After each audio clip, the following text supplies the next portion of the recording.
This video is intended to help you understand how to use the Stock of the Week strategy. There is a Learn How to Use It tab, and we suggest that you review that as well, but this video should jumpstart your interest in understanding this strategy. Every week we pick a stock, and we offer a trading plan for that stock.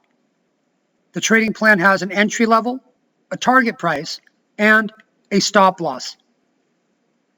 This particular week, it's Capital One Financial to buy over $104.77. There is a buy limit as well, and that's 5 cents.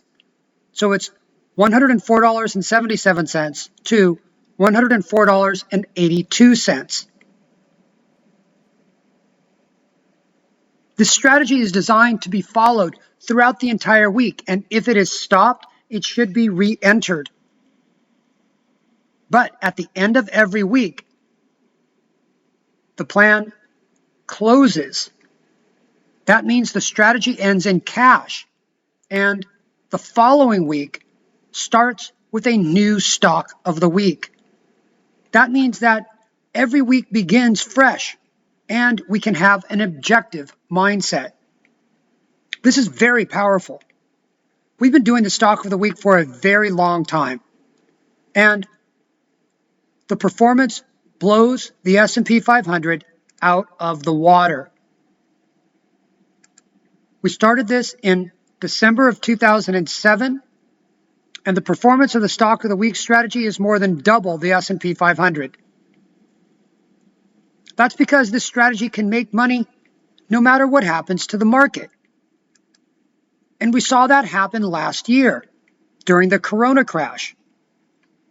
While the market fell out of bed nearly 30%, more than that if you count the highs, the Stock of the Week strategy didn't experience the same swoon. It was protected during that time, if you will, because of the design of the strategy.